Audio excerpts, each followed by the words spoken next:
Hey everybody, CJR here with another episode of Blessed and Grateful Wednesdays. I am also the host of This Tree and Me, which drops every Sunday. That said, I do want to make a little quick announcement here. I will do another announcement over social media that this weekend I'm getting ready to go on a spiritual journey that is going to last. I won't have my phone, I won't have anything for the entire weekend, and then a few days after I'm going to take a break and just relax and come back from that. So I don't know if this Sunday's episode is going to happen right now. I'll have to see how I feel when I get back.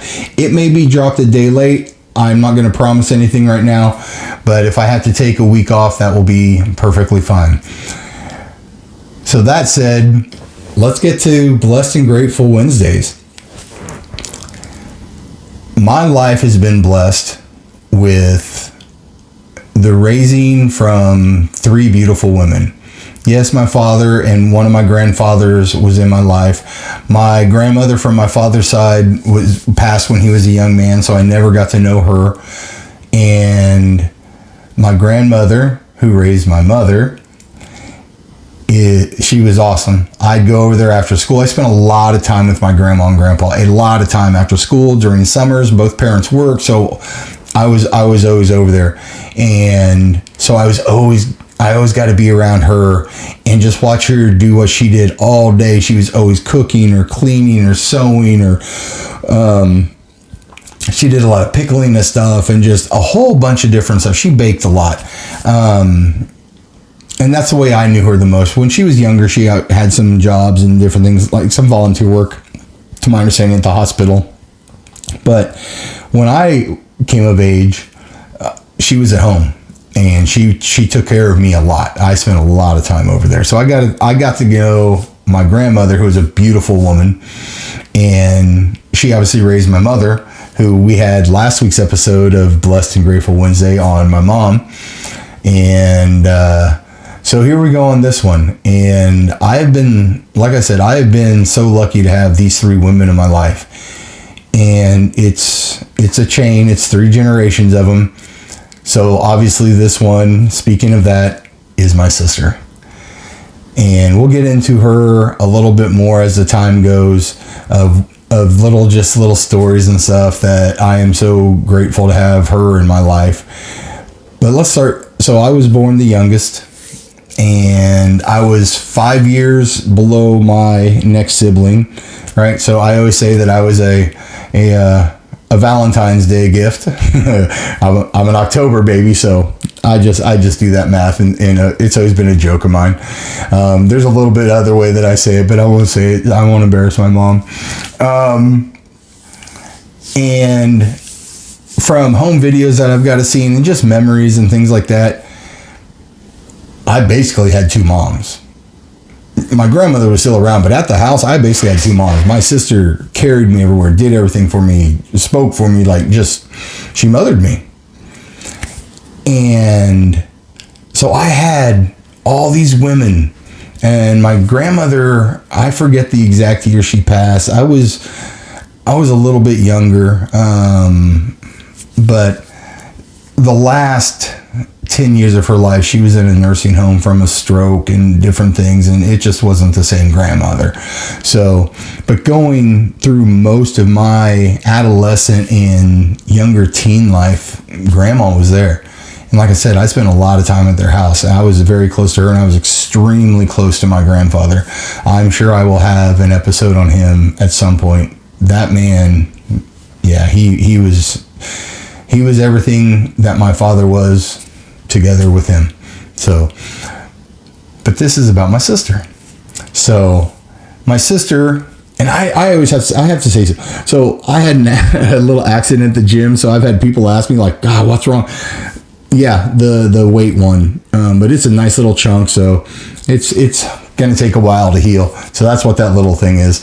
But so growing up with my sister, she was always there for me. Always. I was her little dude, man. She took such good care of me. Like I said, some of the biggest memories that I remember of her, some of them are just blessed for me to today. So since I spent so much time with these women, I do have that that ability to understand what a woman means and what a woman should mean and what a woman is to a man.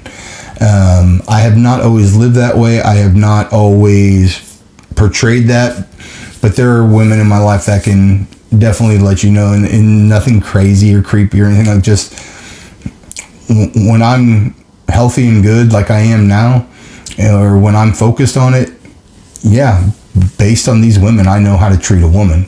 And I don't take that for granted. I know not every man had women in their lives like I have. So I am blessed that I've had that, and I'm grateful that I get to still live a life to where I can bring that back out and have the opportunity to show the women in my life, not just my direct immediate family, but my friends, my loved ones, their wives. And I have great relationships with all my friends' wives, right? They try to set me up regularly, and it's all right, and I love it, and they love me, and we have a great time. So I really, really appreciate all them. And this is based on all these women. One of the biggest memories that I have of my sister, so she was in what was called then the drill team. I don't know what they call the dance groups in high schools now, right? So the girls who go out and they do the dance at halftime and you know, at pep rallies and things like that. Not the cheerleaders, but the dance club. And they called them drill team when they were younger. And so I was 5 years younger than my nearest sibling, who was my second brother. I have sister, brother, me. 5-year gap.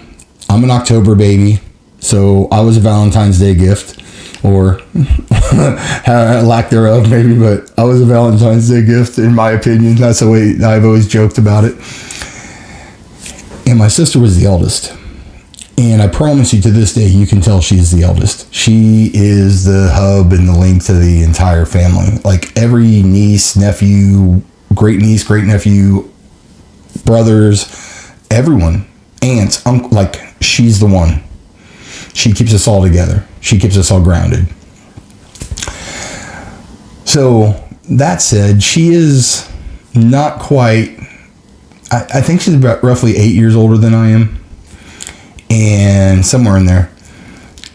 But I learned all of her, I was her partner as a young kid. So when she was learning her dances, I would be in the living room with her, and she would be doing her things, and I would be helping her. I would be her partner, I wasn't helping her. But it gave me some rhythm. And so I'm grateful for that, because I can dance, I can move. I'm not Usher, but I can hold my own, and it's a lot to do with her. She loved music, she loved to sing, she loved all these things. So I was, again, being around her so much, I got all that influence, right? And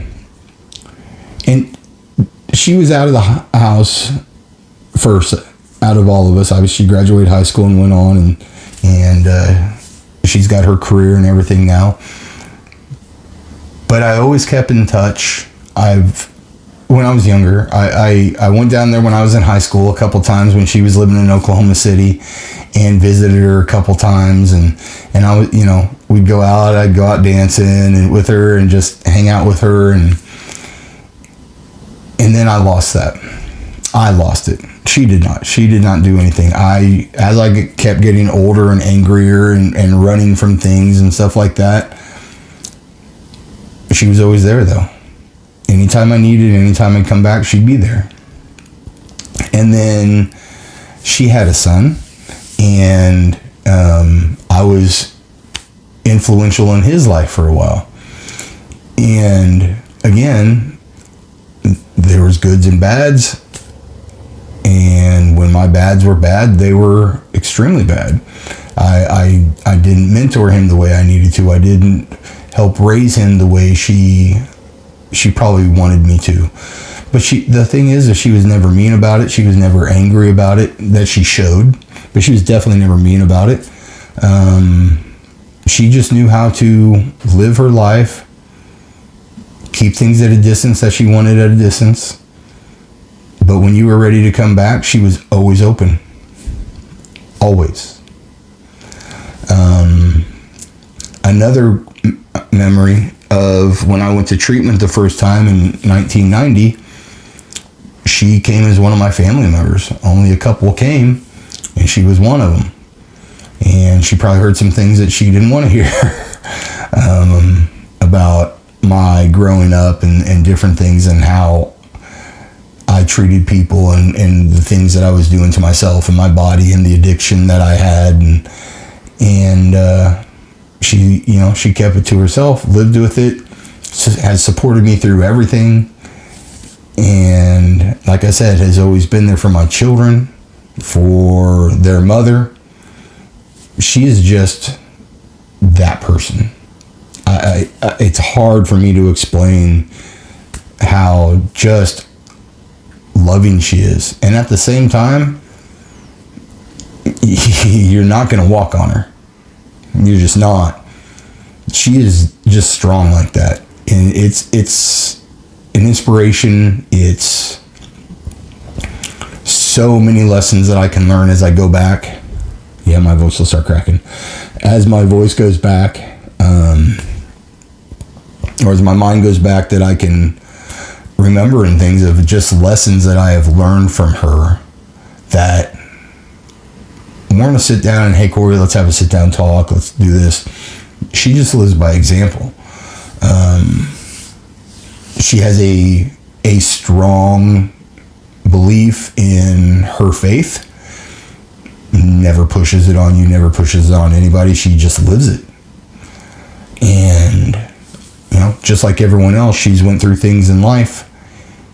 And she just, the way she gets through these things is just incredible to me. I look at it and it's like the strength that she has inside to get through her tribulations and things that she has went through in life. I know it gets her, but the way she deals with it, and I know she's gonna put it down to her faith, and whatever it is, it's outstanding, and it is an absolute blessing that I get to sit beside there and watch. And nothing more true over all the years than, like I said, she's the one who, if she wasn't who she is as a person, I don't know how much the family would get together outside of mom. And mom's not pushy about it. Mom's, she just kind of lets us all do our thing and stuff like that. But Michelle just finds ways to get us all together.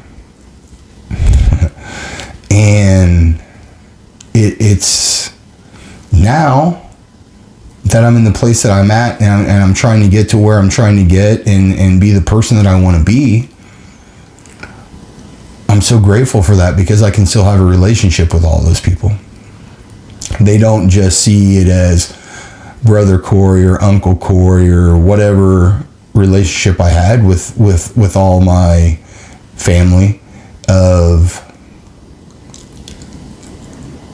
he's going to come in, or he might not even show up at all. He's just non-existent. He's not a part of our life, truly. He just shows up, thinks he's better than us, things like that, right? I've heard a lot.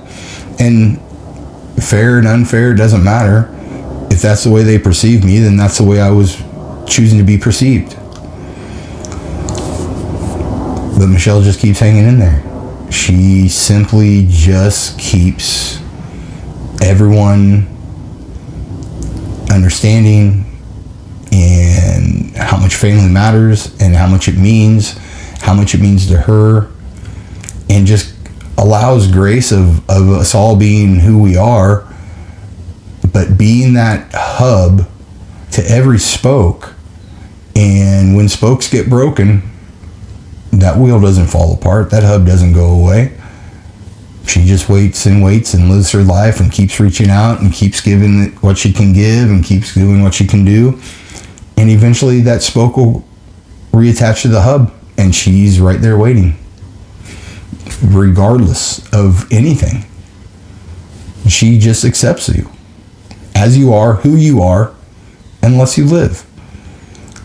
But the one thing is and I can say it over, like, you do not walk all over her. She is not weak at all by any stretch of the means. And that's another part that I take from her heavily, because a lot of people with where I'm at right now and what I'm doing, they view me as, he's soft, he's weak, he's emotional, this, all that. And the true understanding of it is I was the weak person when I was angry and belligerent and mean to people, and whether I was addicted to drugs and alcohol way back in the day, or food during a lot of my adult life, whatever vice I chose to bring it in, and however I chose to spew things out, that's when I was weak. And now that I've turned this corner from the very onset, she's been there with me. She's accepted it. She's helped me through it. She's given me advice. She just loves me. She doesn't care if I'm successful at this, or if I become the wellness coach that I want to become, or whatever. She just is happy that I'm happy. And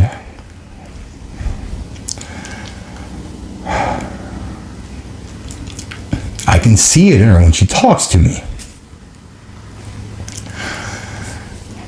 And when she tells me she loves me, it's different. It's never not meant that. But when she says it, it's almost like a relief. Like, that's my brother. That's that little kid. Before all the nonsense. So, I've given her name to one of my children in the middle of the name. So, I just can't do enough to give back to her. What I can do is not give up on me and not quit doing what I'm doing. That is the gift she would want.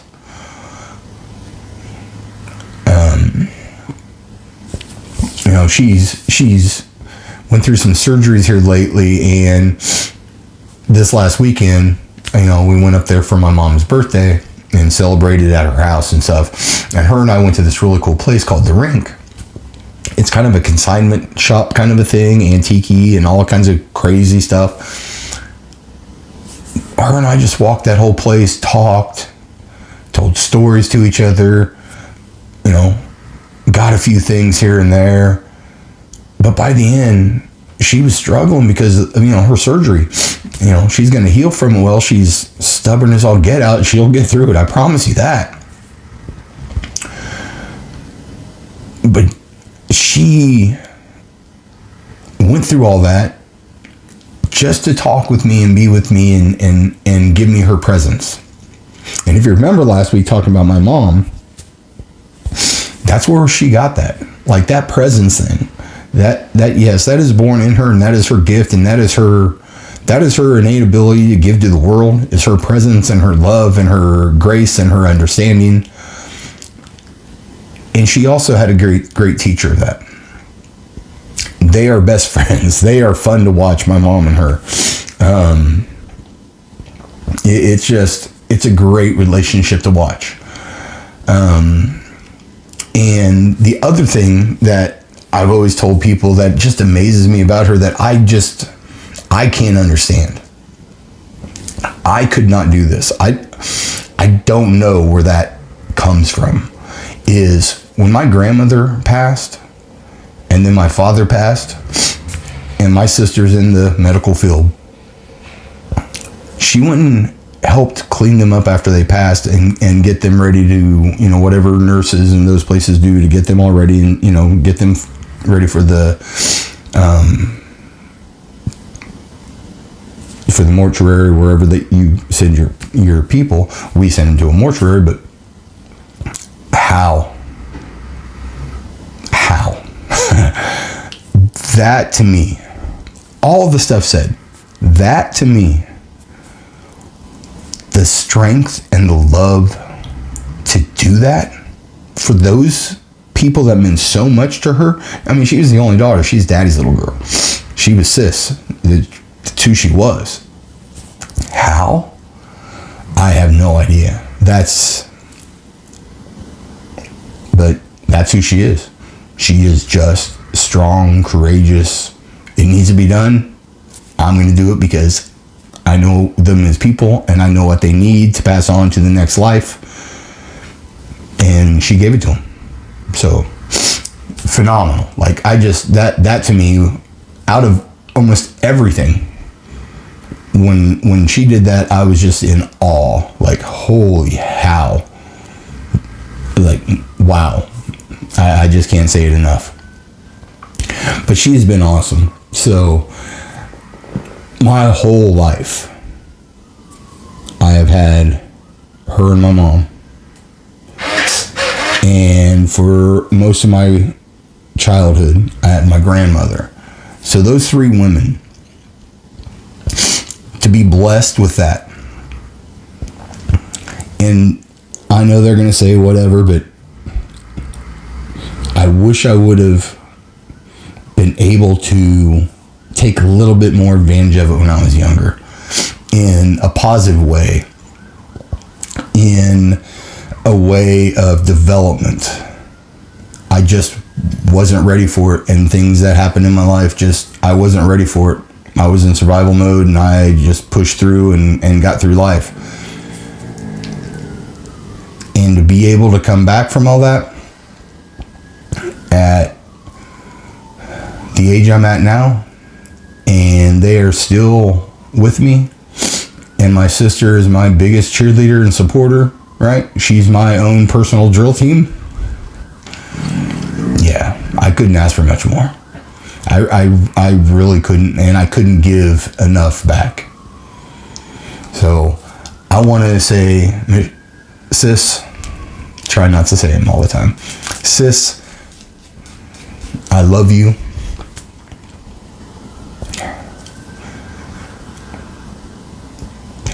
I haven't said it enough. And I am absolutely grateful that you are in my life. I'm going to go before I can't hold this back any longer. Right? These emotional Wednesdays are starting to get to me, y'all. I've been trying to work that muscle of not letting everything get to me. But the deeper I get in this journey, the harder that is. And she's a big part of what I'm doing this weekend. Support me in it. I'm going to see me through it and after it and whatever I need. So a little extra love goes out to her. I hope that these Wednesdays help you look at somebody in your life and take the time to really, really appreciate what they've done for you and what they've meant for you, and how you wouldn't be the person without them. They helped build who you are. Everyone has people in their lives like this. So I really hope that you can take a minute and thank them, reflect on them, and continue to share your life with them. Because if you are graced and blessed and granted someone like that is still in your life, that has helped you throughout your whole life,